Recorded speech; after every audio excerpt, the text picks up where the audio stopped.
இணைந்திருக்கின்றோம் இன்றைய பத்திரிகைகளினூடாக. இன்றைய பத்திரிகைகளே எங்களுடைய கைவசம் தினக்குரல், உதயன் மற்றும் ஈழநாடு விளம்பர செய்திகள் கிடைக்கின்றன. அந்த வகையில் முதலில் நாங்கள் ஈழநாட்டு பத்தினுடைய செய்திகளை பார்க்கலாம். ஈழநாட்டு பத்திரிகையின் இன்றைய பிரதான செய்தியாக தமிழ் தேசிய கூட்டமைப்பாக மீண்டும் ஒன்றிணைய வேண்டும்.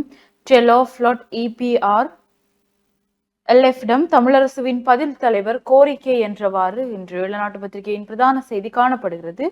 விரிவாக பார்க்கையில் தமிழ் தேசிய கூட்டமைப்பாக இயங்கிய 4 கட்சிகளும் தமிழ் இனத்தின் நலன் கருதி மீண்டும் ஒன்றிணைந்து செயல்பட வேண்டும் என இலங்கை தமிழரசு கட்சியின் பதில் தலைவர் CVK சிவஞானம் கோரிக்கை விடுத்துள்ளார் என்றவாறு இந்த செய்தி காணப்படுகிறது.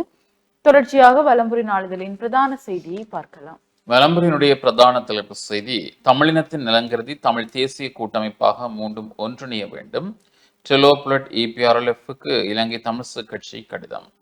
தமிழ் தேசிய கூட்டமைப்பாக இயங்கிய 4 கட்சிகளும் தமிழினத்தின் நலன் கருதி மீண்டும் ஒன்றிணைந்து செயற்பட வேண்டும் என இலங்கை தமிழரசு கட்சியின் பதில் தலைவர் CVK சிவஞானம் டெலோப்ளட் EPRLF தலைவர்களிடம் கோரிக்கை விடுத்துள்ளார் என்று அந்த செய்தி காணப்படுகின்றது.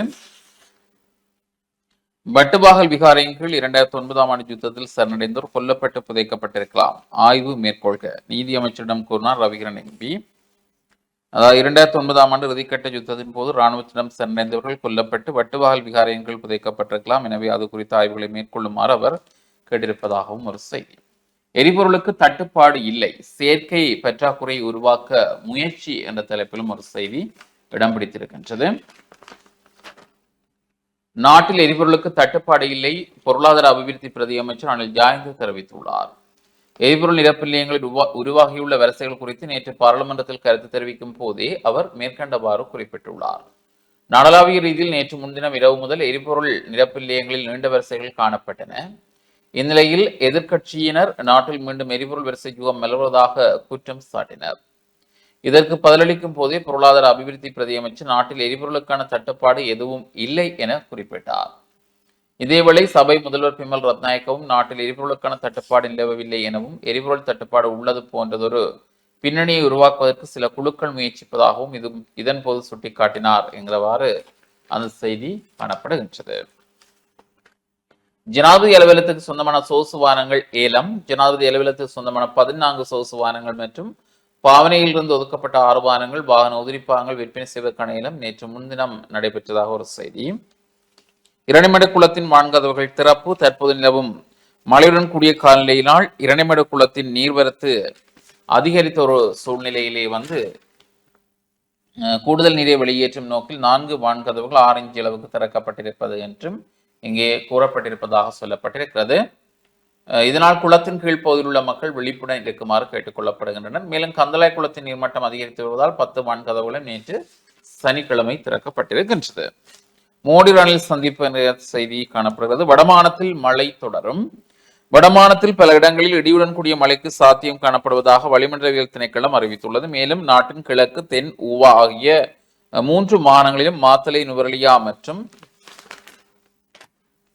புலனறுவை மாவட்டங்களில் எதிர்வரும் சில தினங்களுக்கு அவ்வப்போது மழை அல்லது இடியுடன் கூடிய மழை பெய்யும் என வளிமண்டலவியல் திணைக்களம் எதிர்வு கூறியிருப்பதாகவும் அந்த செய்தி காணக்கூடியதாக இருக்கிறது. பாதாள உலகத்துக்கு அரசியல் தலைவர்கள், போலீசார் ஆதரவு, ஜனாதிபதி அனுர தெரிவிப்பு என்கிற செய்தியும் இடம் பிடித்திருக்கிறது. இவை வலம்புரியினுடைய முக்கிய முதன்மை செய்திகள். அடுத்து நாங்கள் ஈழநாட்டினுடைய முக்கிய செய்திகளை பார்த்து விடலாம். ஈழநாட்டு பத்திரிகையின் ஏனைய முற்பக்க செய்திகளாக யாழ் போதனா வைத்தியசாலைக்கு மருத்துவ சேவைகள் வழமைக்கு என்றொரு செய்தி. யாழ்ப்பாணம் போதனா வைத்தியசாலையின் மருத்துவ சேவைகள் கடந்த 2 நாட்களின் பின்னர் நேற்று வழமைக்கு திரும்பியுள்ளன என்றவாறு இந்த செய்தி காணப்படுகிறது. நாணய நிதியம் இலங்கைக்கு $336 மில்லியன் கடன் என்ற செய்தியும் 3வது மதிப்பாய்வுக்கு பின் என்றவாறு இந்த செய்தி தொடர்ந்து செல்கிறது. அதானி குழுமத்தின் நிலைப்பாட்டை எழுத்துப்பூர்வமாக கோரியுள்ளது அரசு. மன்னார் காற்றாலை மின்திட்டம் குறித்து மன்னாரில் $442 மில்லியன் அமெரிக்க முதலீட்டில் உருவாக்க திட்டமிட்டிருந்த காற்றாலை மின் திட்டத்தில் இருந்து விலகுவதாக இந்திய கூட்டு நிறுவனமான அதானி குழுமம் அறிவித்த போதிலும் மேற்கோள் காட்டப்பட்ட கண்டனங்களின் இத்திட்டத்தின் தொடர பேச்சுக்கு தயாராக இருப்பதாக இலங்கை அரசாங்கம் கூறியிருந்த நிலையில் இத்திட்டத்தின் எதிர்காலம் குறித்து தனது நிலைப்பாட்டை எழுத்துப்பூர்வமாக தெரிவிக்குமாறு எரிசக்தி அமைச்சு கோரியுள்ளது என்றவாறு இந்த செய்தி தொடர்ந்து செல்கிறது. அதனைத் தொடர்ந்து கட்டமிடப்பட்ட செய்திகளாக வட்டுவாக்கால் விகாரைக்கு கீழே 2009 சரணடைந்தோர் கொல்லப்பட்டு புதைப்பு ஆய்வுகளை மேற்கொள்ளுமாறு நீதி அமைச்சர் கோரினார் என்று இந்த செய்தி காணப்படுகிறது. விரிவாக பார்க்கையில் கடந்த 2009ஆம் ஆண்டு இறுதிக்கட்ட யுத்தத்தின் போது இராணுவத்தினரிடம் சரணடைந்தவர்கள் படுகொலை செய்யப்பட்டு தற்போது முல்லைத்தீவு வட்டுவாக்கால் பகுதியில் அமைக்கப்பட்டுள்ள விகாரையின் கீழ் புதைக்கப்பட்டிருப்பதாக மக்கள் பலரும் தம்மிடம் முறைப்பட்டுள்ளதாக வன்னி மாவட்ட பாராளுமன்ற உறுப்பினர் துரைராசா ரவிகரன் தெரிவித்துள்ளார் என்றவாறு இந்த செய்தி காணப்படுகிறது. அதனைத் தொடர்ந்து புதிய அரசமைப்பில் சிங்களம் தமிழ் இரண்டும் அரச கர்ம மொழிகளாக்கப்பட வேண்டும் மனோ கணேசன் எம்பி கோரிக்கை என்று இந்த செய்தி காணப்படுகிறது. தொடர்ச்சியாக குழப்பத்தை உருவாக்கும் நோக்கில் எரிபொருள் தட்டுப்பாடு என வதந்தி சபையில் சுட்டிக்காட்டியது அரசு. நாட்டில் எரிபொருளுக்கான தட்டுப்பாடு நிலவுவதாக குழப்பத்தை உருவாக்கும் நோக்கில் திட்டமிட்ட வகையில் சில குழுவினர்களால் தகவல் பரப்பப்படுகிறது என தொழில் அமைச்சர் பேராசிரியர் அனில் ஜாயந்த தெரிவித்தார் என்றவாறு இந்த செய்தி காணப்படுகிறது. தேசபந்து தென்னக்கோன் தலைமறைவாகிவிட்டார் அமைச்சர் சுனில் வட்டக்கல என்ற செய்தியும் மோடி ரணில் சந்திப்பு என்ற ஒரு புகைப்படம் தாங்கிய செய்தியோடு எரிபொருள் நெருக்கடியால் மக்கள் பெரும் நெருக்கடியில் சஜித் பிரேமதாச குற்றச்சாட்டு என்று வெளிநாட்டு பத்திரிகையின் முற்பக்க செய்திகள் காணப்படுகிறது. தொடர்ச்சியாக உட்பக்க செய்திகளை பார்க்கலாம். யாழில் எரிபொருள் நிரப்பு வரிசையில் நிற்கும் மக்கள் மீண்டும் வரிசை யுகமா என்று அச்சம் என்ற ஒரு புகைப்படம் தாங்கிய செய்தியும் கேரளா கஞ்சாவுடன் கைதான இளம் சட்டத்தரணி குற்றவாளி மேன்முறையீட்டை அடுத்து பிணையில் விடுவிப்பு என்ற ஒரு செய்தி. வவுனியாவில் கேரளா கஞ்சாவை உடமையில் வைத்திருந்த குற்றச்சாட்டில் இளம் சட்டத்தரணி ஒருவரை குற்றவாளியாக அடையாளம் கண்ட நீதிமன்றம் அவருக்கு 10,000 ரூபாய் அபராதம் விதித்து தீர்ப்பளித்துள்ளது என்றவாறு இந்த செய்தி தொடர்ந்து செல்கிறது.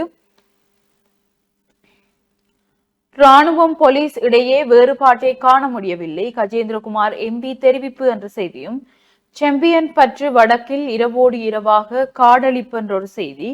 வடமராட்சி கிழக்கு செம்பியன் பற்று வடக்கு பகுதியில் ஜேசிபி இயந்திரம் மூலம் இரவோடு இரவாக பெருமளவான காடுகள் அழிக்கப்பட்டுள்ளன என்று இந்த செய்தி தொடர்ந்து செல்கிறது. மனித உரிமைகள் ஆணைக்குழு நெடுந்தீவு மக்களுடன் சந்திப்பு பல்வேறு விடயங்கள் குறித்து ஆராய்வு. இலங்கை மனித உரிமைகள் ஆணைக்குழுவின் யாழ்ப்பாண பிராந்திய அலுவலகத்தின் ஏற்பாட்டில் நெடுந்தீவுக்கான பயணம் ஒன்று நேற்று முன்தினம் மேற்கொள்ளப்பட்டது. ஆணையாளர் தனராஜ் தலைமையில் இந்த குழுவினர் அங்கு பயணம் மேற்கொண்டனர் என்று இந்த செய்தி தொடர்ந்து செல்கிறது. விவசாயிகள் அரச ஊழியர்களை மறந்து செயல்படும் அரசாங்கம் எதிர்க்கட்சி தலைவர் சஜித் சாடல். விவசாயிகளின் வாக்குகளை பெற்று ஆட்சிக்கு வந்த அரசாங்கம் இன்று விவசாயிகளையும் அரச ஊழியர்களையும் மறந்து செயல்பட்டு வருகின்றது என எதிர்க்கட்சி தலைவர் சஜித் பிரேமதாசா தெரிவித்தார் என்று இந்த செய்தியும் நாட்டில் எரிபொருளுக்கு தட்டுப்பாடு ஏற்படாது இலங்கை பெட்ரோலிய கூட்டுத்தாபனம் என்ற செய்தியோடு ஹனேமுல்ல சஞ்சீவ கொலை வழக்கில் மேலும் 2 கைதாகினர். பாதாள உலக கும்பலை சேர்ந்த ஹனேமுல்ல சஞ்சீவ என அழைக்கப்படும் சஞ்சீவ குமார சமரத்ன என்பவர் கொழும்பு புதுக்கடை நீதிமன்றத்திற்குள் வைத்து கடந்த 19ஆம் திகதி சுட்டுக் கொல்லப்பட்ட சம்பவத்துடன் தொடர்புடைய மேலும் 2 சந்தேக நபர்கள் கொழும்பு போலீஸ் குற்றத்தடுப்பு பிரிவினரால் நேற்று முன்தினம் வெள்ளிக்கிழமை கைது செய்யப்பட்டுள்ளனர் என்று இந்த செய்தி காணப்படுகிறது. 10 லட்சம் ரூபாய் பெறுமதியான இலத்திரனியல் சிகரெட்களுடன் வர்த்தகர் ஒருவர் நேற்று கைது செய்யப்பட்டார். கங்கையில் மிதந்த கால் போலீசார் விசாரணை. மாத்தரை அக்குரெச நில்வளஹங்கையில் மிதந்த நிலையில் மனித கால் ஒன்று போலீசாரால் நேற்று முன்தினம் வெள்ளிக்கிழமை பிற்பகல் மீட்கப்பட்டுள்ளது. இவ்வாறு மீட்கப்பட்ட மனித கால் மருத்துவ பரிசோதனைக்காக மாத்தரை பொது மருத்துவமனைக்கு கொண்டு செல்லப்பட்டுள்ளதாக போலீசார் தெரிவித்துள்ளனர். இந்த நிலையில் வெளிஹென பிரதேசத்தை சேர்ந்த 76 வயதுடைய முதியவர் ஒருவர் கடந்த 3 நாட்களாக காணாமல் போயுள்ளதாக அக்குரெச போலீஸ் நிலையத்திற்கு முறைப்பாடு ஒன்று கிடைத்துள்ளது. போலீசாரால் மீட்கப்பட்ட மனித கால் காணாமல் போன முதியவருடையது என காணாமல் போன முதியவரின் சகோதரி போலீசாருக்கு தெரிவித்துள்ளார் என்று இந்த செய்தி காணப்படுகிறது. இது கொலையா அல்லது முதலியால் தாக்கப்பட்டு உயிரிழந்தாரா என்பது தொடர்பில் போலீசாரால் விசாரணைகள் ஆரம்பிக்கப்பட்டுள்ளது என்று இந்த செய்தி காணப்படுகிறது. போலீஸ் உத்தரவை மீறிய லாரி மீது துப்பாக்கிச்சூடு, போலீசாரால் ஒருவர் கைது என்ற செய்தியும், தோட்டாக்களுடன் ஒருவர் சிக்கினார், மிதிகம பிரதேசத்தில் தோட்டாக்களுடன் சந்தேக நபர் ஒருவர் மாத்தறை போலீஸ் குற்றப்புலனாய்வு பிரிவினரால் நேற்று முன்தினம் வெள்ளிக்கிழமை மாலை கைது செய்யப்பட்டுள்ளார் என்று இந்த செய்தி காணப்படுகிறது. 11,31,818 வழக்குகள் நீதிமன்றங்களில் நிலுவையில், நீதி அமைச்சுசார் ஆலோசனை குழுவில் அவதானம் என்ற ஒரு செய்தியும், T56 ரக துப்பாக்கிகள் குறித்து தகவல் தந்தால் சன்மானம், போலீசார் விசேட அறிவிப்பு. T56 ரக துப்பாக்கிகள் தொடர்பில் தகவல் வழங்குபவர்களுக்கு 10 லட்சம் ரூபாய் சன்மானம் வழங்கப்படும் என்று போலீசார் தெரிவித்துள்ளனர். எனவே துப்பாக்கிகள் தொடர்பில் ஏதேனும் தகவல்கள் கிடைத்தால் உடனடியாக போலீசாருக்கு தகவல் வழங்குமாறு போலீசார் பொதுமக்களிடம் உதவி கோரியுள்ளனர். நாட்டில் இடம்பெறும் குற்றச்செயல்களை தடுப்பதற்கு பொதுமக்களின் உதவியும் அவசியம். பொதுமக்களின் பாதுகாப்பை கருத்தில் கொண்டு துப்பாக்கிகள் தொடர்பில் தகவல் வழங்குபவர்களுக்கு சன்மானம் வழங்க தீர்மானித்துள்ளதாக போலீசார் மேலும் தெரிவித்துள்ளனர் என்று இந்த செய்திகள் காணப்படுகின்றது. தேசிய பாதுகாப்பை பலவீனப்படுத்தாதீர்கள், திலித் ஜாவீர எம்பி தெரிவிப்பு என்ற செய்தியோடு, யாழ் போதனா அதிதீவிர சிகிச்சை பிரிவில் வைத்தியர் தாதி முரண்பாட்டால் அவல நிலை, அரசு தாதிய உத்தியோகத்தர் சங்கம் என்ற ஒரு செய்தி. விரிவாக பார்க்கையில், யாழ்ப்பாணம் போதனா வைத்தியசாலையில் விபத்து மற்றும் அதிதீவிர சிகிச்சை பிரிவில் கடமை புரியும் வைத்தியர் ஒருவருக்கும் பொறுப்பு தாதிக்கும் இடையில் ஏற்பட்ட சிறிய கருத்து முரண்பாட்டின் பின்னணியிலேயே வைத்தியசாலையில் அசாதாரண சூழ்நிலை தோன்றியுள்ளதாக அரசு தாதிய உத்தியோகத்தர் சங்கத்தின் யாழ்ப்பாணம் போதனா வைத்தியசாலை கிளை தெரிவித்துள்ளது. அரசு தாதிய உத்தியோகத்தர் சங்க தலைவர் பானு மகேந்திரா அறிக்கை வெளியிட்டுள்ளார். அதில் அவர் மேலும் தெரிவிக்கையில், மிக குறைந்த தாதியர் ஆளணியுடன் இங்கு வினைத்திறனான சேவையை வழங்கி வருகின்றனர். இந்த அலகிற்கான சேவையை வழங்க ஆக குறைந்த 30 தாதிய உத்தியோகத்தர்கள் தேவைப்படும் நிலையில் 13 தாதிய உத்தியோகத்தர்களே கடமையில் ஈடுபட்டுள்ளனர். மேற்படி விடுதி பராமரிப்பு திட்டத்தை தரநிலையில் உள்ள தாதி உத்தியோகத்தர் ஒருவர் கடந்த 4 நாட்களுக்கு மேலாக திறம்பட முகாமைத்துவம் செய்து வருகின்றார். அவர் 20 வருடங்களுக்கு மேலான சேவை அனுபவத்தை அதிதீவிர சிகிச்சை பிரிவில் நிறைவு செய்த ஒரு அர்ப்பணிப்பான சேவையாளர் என்பதை குறிப்பிட விரும்புகின்றோம். அவர் கடமை புரிந்த காலப்பகுதியில் தனது குழு உறுப்பினர்களுடன் மிகவும் அந்யோன்யமான உத்தியோக ரீதியான உறவு முறையை பேணி நோயாளர் பராமரிப்பு திட்டத்திற்கு வெற்றிகரமான செயற்பாட்டை உறுதி செய்துள்ளார். மிக குறுகிய காலத்தில் அங்கு கடமை புரியும் வைத்தியர் ஒருவருக்கும் பொறுப்பு தாதிக்கும் ஏற்பட்ட சிறிய கருத்து முரண்பாட்டை பின்னணியில் இந்த அசாதாரண சூழ்நிலை தோன்றியுள்ளது. இது சம்பந்தமாக ஆரம்ப கட்ட விசாரணைகள் முடிவடையும் தருவாயில் இருப்பதுடன் சுகாதார அமைச்சின் முறையான விசாரணைக்கும் இந்த விடயம் உட்படுத்தப்பட்டுள்ளது என்று அவர் கூறியுள்ளார். நேற்றைய தினம்தான் பத்திரிகைகளில் சுகாதார அமைச்சின் மீது மக்களுக்கான நம்பிக்கை குறைவடைந்திருக்கிறது அப்படி என்ற ஒரு செய்தியையும் பார்த்திருந்தோம். இன்று எங்களுடைய பிரதேசங்களிலேயே இப்படி வைத்தியர் தாதிகளின் முரண்பாட்டால் வைத்திய சேவைகள் பின்னடிக்கப்படுவதையும் செய்திகளையும் பார்க்கக்கூடியதாக இருக்கிறது. புதுக்குடியிருப்பில் மோட்டார் சைக்கிள் கசிப்பு விற்ற குற்றச்சாட்டில் 2 இளைஞர்கள் கைது என்றவாறு இளநாட்டு பத்திரிகையின் உட்பக்க செய்திகள் காணப்படுகிறது. தொடர்ச்சியாக வலம்புரி நாளிதழின் உட்பக்க செய்திகளை பார்க்கலாம். வலம்புரியினுடைய உட்பக்க செய்திகளை பார்த்தால், எரிபொருள் பிரச்சினைக்கு தீர்வை வழங்குங்கள், எதிர்க்கட்சித் தலைவர் சஜித் கோரிக்கை என்கிற செய்தி காணப்படுகின்றது. எரிபொருள் பிரச்சினைக்கு நிரந்தர தீர்வை வழங்குமாறு எதிர்க்கட்சித் தலைவர் சஜித் பிரேமதாச அரசாங்கத்திடம் கோரிக்கை முன்வைத்திருக்கிறார். அனுராதபுரத்தில் நடைபெற்ற நிகழ்வொன்றில் நேற்று கலந்து கொண்டு உரையாற்றும் போதே அவர் இவ்வாறு தெரிவித்தார் என்றும் இங்கே அந்த செய்தி காணக்கூடியதாக இருக்கின்றது. அடுத்த ஏனைய செய்திகளை பார்க்கின்ற பொழுது, ஜாலில் மழை காரணமாக 2 குடும்பங்களைச் சேர்ந்த 10 பேர் பாதிப்பு என்கிற செய்தியும் இங்கே இடம் பிடித்திருக்கிறது. ஏனைய செய்திகளை நாங்கள் விளம்பரினுடைய உட்பக்கத்திலே பார்த்தால், மீண்டும் பாராளுமன்ற உறுப்பினராகும் எண்ணம் இல்லை, ரணில் தெரிவிப்பு என்கிற செய்தி காணப்படுகின்றது.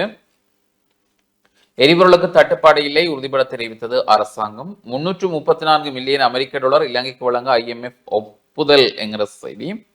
அரச கர்ம மொழியாக தமிழ் சிங்களம் அறிவிக்கப்பட வேண்டும், மனோ எம்பி இடித்துரைப்பு. ஜால பூங்காவிற்கு செல்ல தடை என்கிற செய்தி. மழை குறையும் வரை 2030ற்குள் இராணுவத்தினரை குறைப்பதற்கு திட்டம். மாவை சேனாதிராஜாவுக்கு பிரித்தானியாவில் அஞ்சலி போன்ற செய்திகளும் இங்கே இடம் பிடித்திருப்பதை நாங்கள் அவதானிக்கக்கூடியதாக இருக்கின்றது உட்பக்க செய்திகளிலே. அதே போன்று சங்கநாதத்திலே இன்றைய பல ஆக்கங்கள் இங்கே இடம் பிடித்திருப்பதை நாங்கள் அவதானிக்கக்கூடியதாக இருக்கின்றது.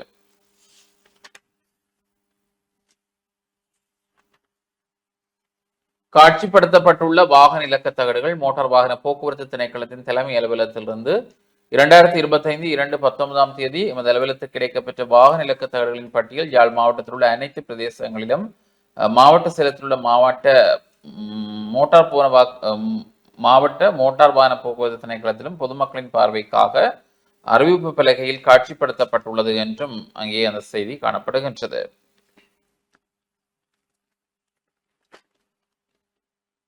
எரிபொருளுக்கான வரிசையில் காத்திருந்த மக்கள் என்கிறவாறு ஒரு செய்தி படத்துடன் கூடிய செய்தியாக இங்கே பிரசுரிக்கப்பட்டிருக்கிற செய்தியை நாங்கள் பார்க்கக்கூடியதாக இருக்கின்றது.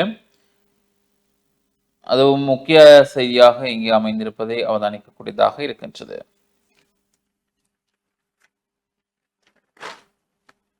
கீல்ஸ் விற்பனை நிலையம் யாழ்ப்பாணம் மணிக்கூட்டு கோபுர வீதியில் நேற்று திறந்து வைக்கப்பட்டதாக படத்துடன் கூடிய ஒரு செய்தி அவதானிக்கக்கூடியதாக இருக்கின்றது. கீல்ஸ் விற்பனை நிலையம் இவ்வாறு திறக்கப்பட்டிருப்பதாக படத்துடன் கூடிய செய்தியாக அதை நாங்கள் அவதானிக்கக்கூடியதாக இருக்கின்றது. தொடர்ச்சியாக நாங்கள் ஏனைய செய்திகளை பார்க்கின்ற பொழுது திருவுருவச் சிலை திறப்பு விழா ஈழத்து புலமை மரபின் உன்னத அடையாளமான வித்துவ சிரோமணி கணேசையரின் திருவுருவச் சிலை அவர் ஆச்சிரம் அமைத்து வாழ்ந்த வர்த்தலை புலான் மெதடிவினார் ஆலயம் அரங்கில் இன்று ஞாயிற்றுக்கிழமை காலை 9 மணிக்கு திறந்து வைக்கப்பட இருப்பதாக அந்த செய்தி. மகோற்சவ விஞ்ஞாபனம் புங்குடிதீவு மத்தி பெருங்காடு மூத்தனையனார் புலம் ஸ்ரீ வரசித்தி விநாயகர் தேவஸ்தான மகோற்சவ விஞ்ஞாபன பெருந்திருவிழா நாளை திங்கட்கிழமை முற்பகல் 10:30 மணிக்கு கொடியேற்றத்துடன் ஆரம்பமாக இருப்பதாக ஒரு செய்தியும் இடம்பெற்றிருக்கிறது. செல்லப்பா சுவாமிகளின் குருபூசை நிகழ்வு யாழ்ப்பாணம் நல்லூர் தேரடி சித்தர் செல்லப்பா சுவாமிகளின் மாதந்த குருபூஜை நிகழ்வு நாளை திங்கட்கிழமை காலை 9 மணிக்கு நல்லூரில் அமைந்துள்ள சுவாமிகளின் நினைவாலயத்திலே நடைபெற இருப்பதாக ஒரு செய்தி. மனதுரிமைகள் ஆணைக்குழு நெடுந்தீவுக்கு கள்ள விஜயம், அதிபர் உதவிக்கான விண்ணப்பம் கோரல் போன்ற செய்திகளும், இலவச யோகா கலை பயிற்சி நெறி என்ற தலைப்பில் ஒரு செய்தி காணப்படுகின்றது. வடக்குமான கல்வி அமைச்சர் இளைஞர் விவகார அலகின் ஏற்பாட்டில் இலவச யோகக்கலை பயிற்சி நெறியின் புதிய பிரிவு யாழ் நல்லூர் மங்கைக்கரசு வித்தியாலயத்தில் வரும் 8ஆம் தேதி 3ஆம் மாதம் 2025 தொடக்கம் 3 மாத காலப்பகுதி வரை வார இறுதி நாட்கள் மற்றும் அரசு விடுமுறை நாட்களில் காலை 6 மணி தொடக்கம் காலை 8 மணி வரை நடைபெற இருப்பதாகவும் ஒரு செய்தி இடம் பிடித்திருக்கிறது. ரட்ன சபாவதி கிண்ண கால்பந்தாட்டம் கிண்ணத்தை சுவீகரித்தது நெல்லியடி மத்திய கல்லூரி என்கிற செய்தியும் காணப்படுகின்றது. எரிபொருளுக்கு தட்டுப்பாடு இல்லை, எரிபொருள் நிரப்பு உரிமையாளர்களால் திட்டமிட்டு பிரச்சனை உருவாக்கப்பட்டுள்ளது. பிரதி அமைச்சர் அனில் ஜெயந்த பெர்னாண்டோ என்கிறவாறு ஒரு செய்தியும் காணப்படுகின்றது. ரணில் அரசு இயற்றிய சட்டங்களே நாடு ஸ்திரமடைவதற்கு காரணம், முன்னாள் நீதி ராஜாங்க அமைச்சர் அனுராதா என்கிற செய்தி காணப்படுகிறது. கொழும்பு கிரான்பாஸ் போலீஸ் பிரிவுக்கு உட்பட்ட மெல்வத்த பிரதேசத்தில் ஹெரோயின் போதைப்பொருளுடன் சந்தேக நபர் ஒருவர் நேற்று முன்தினம் வெள்ளிக்கிழமை கிரான்பாஸ் போலீசாரால் கைது செய்யப்பட்டிருக்கின்றார் என்கிற செய்தி. தேசவந்த தென்னக்கோனுக்கு வெளிநாட்டு பயண தடை என்கிற தலைப்பிலும் ஒரு செய்தி இங்கே இடம் பிடிக்கப்பட்டிருக்கிறது. இவை இன்றைய விளம்பரி பத்திரிகையினுடைய முக்கிய செய்திகளாக நாங்கள் அவதானிக்கக்கூடியதாக இருக்கின்றது. தொடர்ச்சியாக ஈழ நாட்டினுடைய ஏனைய செய்திகளை உட்பக்கங்களிலே பார்த்து விடலாம். ஈழநாட்டு பத்திரிகையின் ஏனைய செய்திகளுக்குள் இன்று ஞாயிற்றுக்கிழமை என்பதனால் இங்கு வார மலர் இணைக்கப்பட்டுள்ளது. அதில் அறிவியலை ஆதரிப்போம் என்ற நாகை பாலா அவர்களுடைய கட்டுரையும், பட்ஜெட் விவாதமும் பாதாள உலக கொலைகளும் என்று வீரகத்தி தனபாலசிங்கம் அவர்களுடைய ஒரு கட்டுரை ஒன்று இங்கே பிரசுரிக்கப்பட்டுள்ளது. கலாநிதி ஜெஹான் பெரேரா அவர்களுடைய அரசாங்கத்தின் மிகப்பெரிய ஆணைக்கு மத்தியிலும் இலங்கையின் மிதவாத அரசியலுக்கு அளிக்கப்படும் மதிப்பு என்ற ஒரு கட்டுரை. அதன் முக்கிய பகுதிகளாக அமெரிக்காவில் ஜனாதிபதி டிரம்பினதும் இலங்கையில் ஜனாதிபதி திசாநாயக்கவினதும் ஆட்சி முறை பாங்குகளுக்கு இடையிலான வேறுபாடு ஜனநாயக தலைவர்கள் பின்பற்றக்கூடிய வேறுபட்ட பாதைகளை தெளிவாக காட்டுகிறது என்று இந்த கட்டுரை காணப்படுகிறது. தேர்தலில் வெற்றி பெறவென கூறு போட்டு விற்பனை செய்ய தமிழ் தேசியம் கடைச்சரக்கா என்ற ஒரு கேள்வியோடு பனங்காட்டான் அவர்களுடைய கட்டுரை ஒன்று இங்கே பிரசுரிக்கப்பட்டுள்ளது. அதனைத் தொடர்ந்து ஜதீந்திரா அவர்களுடைய இந்து சமுத்திர பிராந்தியத்தில் வளர்ந்து வரும் புவிசார் அரசியல் போட்டிக்குள் இலங்கையின் வடக்கு மீனவர்கள் சிக்கிக் கொள்கின்றார்களா என்றவாறு காணப்படுகிறது. பிரதான பகுதிகளாக ஈழத்தமிழர்களின் சர்வதேச தொடர்பு என்பதில் எப்போதுமே இந்தியாதான் முதன்மையானதாக இருந்திருக்கின்றது. ஈழ மக்களின் கவனமும் இந்தியாவை சுற்றித்தான் இருந்திருக்கிறது. இந்த யதார்த்தத்தை சீனா நிச்சயமாக குறைத்து மதிப்பிடாது. இருப்பினும் இந்த நிலைமை மாற்றமடைய முடியாத ஒன்றல்ல என்று சீனா கருத இடம் ஒன்று என்றவாறு இந்த கட்டுரை காணப்படுகிறது. அதனைத் தொடர்ந்து புதிய அரசாங்கத்திற்கு எதிராக பாதாள குழுக்கள் முடுக்கிவிடப்படுகின்றனவா என்று கந்தையா அருந்தவபாலன் அவர்களுடைய கட்டுரை ஒன்றும் இங்கே பிரசுரிக்கப்பட்டுள்ளது. தொடர்ச்சியான கட்டுரைகளாக ஐங்கரன் விக்னேஸ்வரா அவர்களுடைய ஐரோப்பிய நாடுகளுக்கு 25% வரி, அமெரிக்காவிடமிருந்து சுதந்திரம் கோரும் ஜெர்மனியின் புதிய வலதுசாரி அரசு என்றவாறு ஒரு கட்டுரையும், ராம் அவர்களுடைய ட்ரம் ஆதிக்கத்தால் அதிரும் உலகம் என்ற கட்டுரைகளும் இங்கே காணப்படுகிறது. அதனைத் தொடர்ந்து உள்நாட்டு செய்திகளுக்குள் தேசிய கண் மருத்துவமனையில் நோயாளர்கள் அசௌகரியம் என்ற ஒரு செய்தி. தேசிய கண் மருத்துவமனையில் சிகிச்சை பெறுவதற்காக வரும் நோயாளர்கள் பல அசௌகரியங்களுக்கு முகம் கொடுப்பதுடன் பெரும் சிரமத்திற்கு மத்தியிலும் சிகிச்சைகளை பெறுவதாக நோயாளர்கள் கடும் விசனம் வெளியிட்டுள்ளனர் என்றவாறு இந்த செய்தி காணப்படுகிறது. கடந்த 2 நாட்களுக்கு முன்னர் ஒரு பத்திரிகையில் செய்திகளில் ஒன்றை பார்க்கக்கூடியதாக இருந்தது. இந்த கண் தானம் செய்ய விரும்புபவர்கள் நாட்டில் அதிகரித்திருப்பதாக. ஆனால் வைத்தியசாலை உட்கட்டமைப்புகளில் பிழைகள், இவ்வளவு சீர்திருத்தங்கள் மேற்கொள்ள வேண்டிய நிலை இருக்கின்ற பொழுது எத்தனை பேர் கண் தானம் செய்தாலும் சிரமத்திற்கு மத்தியில் தான் இந்த கண் வைத்தியசாலைகள் தொழிற்பட போகின்றது என்பதை இன்றைய பத்திரிகையின் செய்திகளின் ஊடாக பார்க்கக்கூடியதாக இருக்கிறது. அதனைத் தொடர்ந்த இறுதிப்பக்க செய்திகளாக உள்ளூராட்சி தேர்தல் ஒன்றிணைவு மக்கள் நலனென்றால் பங்களிப்பேன், டக்ளஸ் தேவானந்தா தெரிவிப்பு. தாதியரின் சம்பள அதிகரிப்பு சபையில் விளக்கினார் அமைச்சர் என்ற ஒரு செய்தியோடு 7 துறைசார் மேற்பார்வை குழுக்களை பாராளுமன்றத்தில் அமைக்க இணக்கம் என்ற செய்தியும், எம்பி பதவியை பணத்திற்கு யாராவது விற்றால் நடவடிக்கை என்ற ஒரு செய்தி, உறுப்பினர் பதவியை யாராவது பணத்திற்கு விற்பனை செய்திருந்தால் அது தொடர்பில் விசாரணைகள் மேற்கொள்ளப்படும் என பொதுமக்கள் பாதுகாப்பு பிரதி அமைச்சர் சுனில் வட்டக்கல தெரிவித்தார். தேசிய மக்கள் சக்தி அரசாங்கம் கடந்த காலங்களில் ஊடகங்களுக்கு வெளியிட்டு வந்த கோப்புகளுக்கு என்னவாயிற்று என எதிர்க்கட்சி உறுப்பினர்கள் கேள்வி எழுப்பிய போதே பிரதி அமைச்சர் பதிலளித்தார் என்றவாறு இந்த செய்தி காணப்படுகிறது. மழையால் யாழில் 10 பேர் பாதிப்பு என்ற செய்தியும், தேங்காயின் விலை வழமைக்கு திரும்பும், மே மாதத்திற்கு பிறகு தேங்காய் விலைகள் முந்தைய நிலைமைக்கு திரும்பும் என்று தென்னை அபிவிருத்தி சபை தெரிவித்துள்ளது என்றவாறு இளநாட்டு பத்திரிகையின் செய்திகள் காணப்படுகிறது. தொடர்ச்சியாக தினக்குரல் நாளிதழின் செய்திகளோடு இணைந்திருக்கலாம்.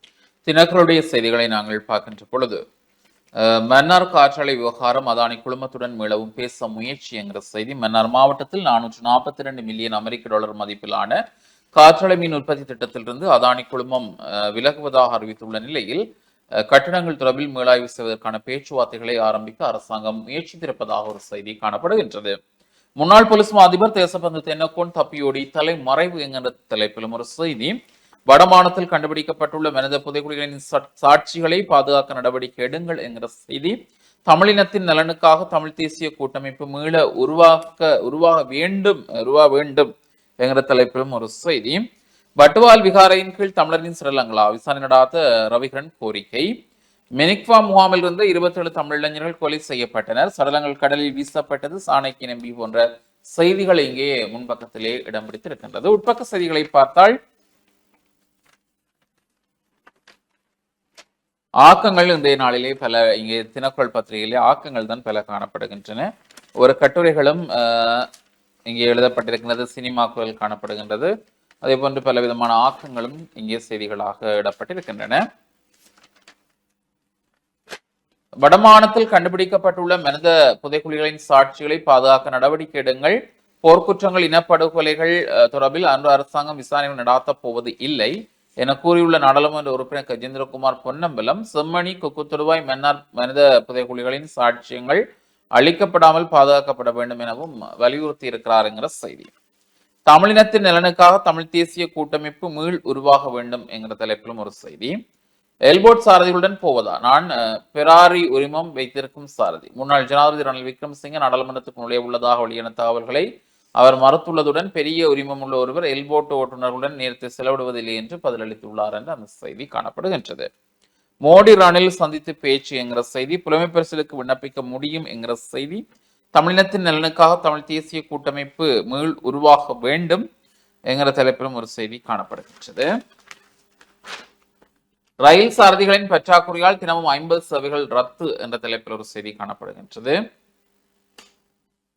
லொரியை திருடிவிட்டு தப்பியுடைய இளைஞரை துப்பாக்கி சூடு நடாத்தி கைது செய்த போலீசார் கடுவல நகரில் என்கிற செய்தி. முன்னாள் போலீஸ் மாதிபர் தேசபந்து தென்னக்கோன் தப்பியோடி தலைமறைவு என்ற தலைப்பிலும் ஒரு செய்தி காணப்படுகின்றது. மேற்பார்வை குழுக்களை ஸ்தாபிப்பதற்கு இணக்கம் 10வது பாராளுமன்றத்தில் 7 துறைசார் மேற்பார்வை குழுக்களை ஸ்தாபிப்பதற்கும் அவற்றில் 3 குழுக்களின் தலைமையை எதிர்க்கட்சிக்கும் 4 குழுக்களின் தலைமையை ஆளும் கட்சிக்கும் வழங்குவதற்கு பாராளுமன்ற தலைவர்கள் பற்றிய குழுவில் இணக்கம் வழங்கப்பட்டதாக பாராளுமன்ற செயலாளர் நாயகம் குஸ்தானி ரோஹண தெரிவித்தார் என்கிற செய்தி. மோகன்தாஸ் விளையாட்டு மைதானத்தில் மரம் நடுகை. செல்லப்பா சுவாமிகள் குருபூசை நிகழ்வு அதை ஏற்கனவே நாங்கள் பார்த்த ஒரு செய்திதான். ஆரோக்கியமற்ற உணவு பழக்கத்தால் நோய்களும் செலவுகளும் பாரியளவு அதிகரித்துள்ளதாக ஒரு செய்தி காணப்படுகின்றது. கொழும்பு துறைமுகத்தை வந்தடைந்த ஜப்பானின் தற்காப்பு படைக்கப்பல் பேருந்து லொரி விபத்து 33 பயணிகள் படுகாயம். இருதயபுரத்தில் சம்பவம். மூதூர் இருதயபுரம் பகுதியில் மண்ணகழ்வினை தடுத்து நிறுத்துக ஆழியவிளை மக்கள் கோரிக்கை. சஞ்சீவ கொலையுடன் தொடர்புடைய மேலும் 2 போலீசார்கள் கைது. யாழ்ப்பாண பல்கலைக்கழகத்தில் 3வது சர்வதேச இந்து மாநாடு. யாழ்ப்பாண பல்கலைக்கழக இந்து கற்கைகள் பீடம் இந்து கலைகள் ஒருமுக பன்முக பார்வை எனும் துணைப்பொருளில் ஏற்பாடு செய்து நடாத்தும் 3வது சர்வதேச இந்து மாநாடு எதிர்வரும் 6ஆம் 7ஆம் தேதிகளில் பல்கலைக்கழக கைலாசபதி கலையரங்கில் இடம்பெற இருக்கிறது. நாதஸ்வர வித்வான் கேதீஸ்வரன் நூல் வெளியீடு இன்று நல்லூரில் என்கிற செய்தி. செம்பியன் பெற்றில் அனுமதியின்றி இரவோடு இரவாக காடு அழிப்பு. கிளிநொச்சி கல்மடு குளத்தின் கீழ் 2150 ஏக்கரில் சிறுபோக எச்சரிக்கை போன்ற செய்திகளும் காணப்படுகின்றது. இறுதி பக்கத்தை பார்த்தால் யாழ் மற்றும் கிழக்கு பல்கலைகளுக்கு பேரவையை நியமிப்பதில் பெரும் இழுபறி. அரசியல் தலையீட்டினால் திணறும் ஆணைக்குழு என்கிற செய்தி. திடீரென மூடப்பட்டது யாழ் தேசிய பூங்கா. விவசாயிகளை ஏமாற்றிய அரசுக்கு தக்க பாடம் புகட்ட வேண்டும் கூறுகிறார் சயித் பிரேமதாச போன்ற செய்திகளும் இங்கே காணக்கூடியதாக இருக்கிறது. அடுத்து நாங்கள் இன்றைய உதயன் பத்திரிகையுடைய செய்திகளை பார்த்துவிடலாம். இன்றைய உதயன் பத்திரிகையின் செய்திகளாக பிரதான செய்தியாக அரசியலமைப்பு உருவாக்கம் மௌனம் காக்கின்றமை ஏன், அஜித் பி பெரேரா எம்பி ஜனாதிபதியிடம் கேள்வி என்றவாறு உதயன் பத்திரிகையின் பிரதான செய்தி காணப்படுகிறது. அதனைத் தொடர்ந்த முற்பக்க செய்திகளாக சங்கானையில் மழை இடரால் 10 பேர் பாதிப்பு என்ற ஒரு செய்தியும், புதிய கூட்டணி தொடர்பில் தமிழரசு கட்சி அதிருப்தி, தமிழரசு கட்சியுடன் பேச பின் நிற்கின்றோம் செல்வம் எம்பி தெரிவிப்பு என்றவாறும் இந்த செய்திகள் காணப்படுகிறது. கச்சைதீவை மீட்பதற்காக நாடாளுமன்றில் சட்டம், இந்திய மீனவர்கள் திமுகவிடம் வலியுறுத்து என்ற ஒரு செய்தியும், நெருக்கடியில் இருந்து மீட்டவர் ரணில்தான் மறுத்துரைக்க முடியாது என ஜெயரத்ன எம்பி தெரிவிப்பு என்றவாறும் செய்திகள் இங்கே பிரசுரிக்கப்பட்டுள்ளது. அதனைத் தொடர்ந்த செய்திகளாக உணவருந்திய குடும்ப தலைவர் பரிதாப சாவு. உணவருந்திய போது மயக்கமடைந்த குடும்ப தலைவர் ஒருவர் பரிதாபகரமாக உயிரிழந்துள்ளார் என்றவாறு இந்த செய்தி காணப்படுகிறது. எரிபொருள் தட்டுப்பாட்டை நீக்குவதற்கு நடவடிக்கை, வடக்கை நோக்கி விரைகின்றன பவுசர்கள் என்ற ஒரு கட்டமிடப்பட்ட செய்தியும், அதே சமயம் திங்கட்கிழமை எரிபொருள் தட்டுப்பாடு விநியோகஸ்தர்கள் எச்சரிக்கை என்றவாறும் செய்திகள் இங்கே பிரசுரிக்கப்பட்டுள்ளது. முச்சந்தி முரளி அவர்களுடைய கருத்தாக கோத்தாவிற்கும் பெட்ரோல் வரிசையால்தான் கண்டனம் தொடங்கினது கண்டியலோ என்றவாறு உதயன் பத்திரிகையின் முற்பக்க செய்திகள் காணப்படுகிறது. தொடர்ச்சியாக உட்பக்க செய்திகளை பார்க்கின்ற பொழுது யாழ் போதனா மருத்துவமனையின் சேவைகள் வழமைக்கு. யாழ் போதனா மருத்துவமனையில் மருத்துவ சேவைகள் கடந்த 2 நாட்களின் பின்னர் நேற்று வழமைக்கு திரும்பியுள்ளதாக மருத்துவமனை வட்டாரம் தெரிவித்துள்ளது என்று இந்த செய்தி காணப்படுகிறது. முன்னாள் ஜனாதிபதிகளின் அடியாட்களே பாதாள குழுக்கள், சுனில் வட்டக்கல தெரிவிப்பு என்ற செய்தியும், கட்டமிடப்பட்ட செய்தியாக இரணைமடு குளத்தின் வான்கதவுகள் திறப்பு என்று புகைப்படம் தாங்கிய செய்தி ஒன்று இங்கே பிரசுரிக்கப்பட்டுள்ளது. அதனைத் தொடர்ந்து தமிழ் ஊடகர்களுக்கு இந்தியா பயிற்சி வழங்கும். இலங்கையில் உள்ள தமிழ் ஊடகவியலாளர்களுக்கு தொழில்வாண்மைக்கான பயிற்சிகள் தேவைப்படின் அவற்றை வழங்க முடியும் என்று இலங்கைக்கான இந்திய தூதுவர் சந்தோஷ் யா தெரிவித்துள்ளார். அகில இலங்கை தமிழ் ஊடகவியலாளர் ஒன்றியத்தின் பிரதிநிதிகள் கொழும்பில் உள்ள இந்திய தூதரகத்தில் நேற்று முன்தினம் சந்தித்து கலந்துரையாடிய போதே அவர் இவ்வாறு குறிப்பிட்டுள்ளார். தமிழ் ஊடகத்துறை எதிர்நோக்கும் பிரச்சனைகளை கேட்டறிந்த தூதுவர், இந்தியாவில் நடைமுறையில் உள்ள நவீன ஊடக யுக்திகள், அச்சு, இலத்திரனியல் மற்றும் சமூக ஊடகங்கள் தொடர்பிலான பயிற்சி நெறிகளை வழங்குவதற்கு நடவடிக்கை எடுக்கப்படுவதாக குறிப்பிட்டார் என்று இந்த செய்தி காணப்படுகிறது. நிதியை ஏப்பமிட்ட ஆணைக்குழுக்கள் நலிந்த ஜெயதிச தெரிவிப்பு என்ற செய்தி. 2016ஆம் ஆண்டு முதல் பல விசாரணை ஆணைக்குழுக்கள் நியமிக்கப்பட்டுள்ளன. அவற்றில் 14 ஆணைக்குழுக்கள் பிரதானமானவையாக உள்ளன. இவற்றிற்காக 5301 லட்சம் ரூபாய் செலவிடப்பட்டுள்ளது. ஆனால் அவற்றின் அறிக்கைகள் கிடைக்கவில்லை என்று ஆளும் கட்சியின் பிரதம ஹொராடா நலிந்த ஜாதிச தெரிவித்துள்ளார். நாடாளுமன்றில் நடைபெற்ற வரவு செலவு திட்டத்தின் ஜனாதிபதி செலவினத்தின் தலைப்பு மீதான குழுநிலை விவாதத்தில் உரையாற்றும் போதே அவர் இவ்வாறு தெரிவித்தார் என்று இந்த செய்தி காணப்படுகிறது.